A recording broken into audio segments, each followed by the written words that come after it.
یو عبادت دی دې کې موږ د الله جل جلاله سره خبرې کوو کنه خپل رب سره مناجات کوو لکه د اصول فقه علما لیکي که یو څوک قسم وکړي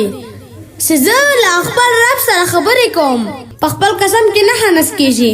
یعنی په خپل قسم کې نه راګرځي ځکه په دې لمانځه کې د رب سره خبرې کول دی لکه د دې ترڅنګ نبی کریم صلی الله علیه وسلم مبارک فرمایي ډېر لمونځګزار داسې دی چې کله دی لمونځ وکړي نو د هغوی لمونځ په یو پلیته ټوټه کې رانغښتل کېږي او د کس په مخ باندې ویشتل کېږي ځکه چې د هغوی ریکو نه ده د هغوی ریکو نه ده په ریکو به یو یا دوه وارې سبحان رب العظیم ویلی نه وي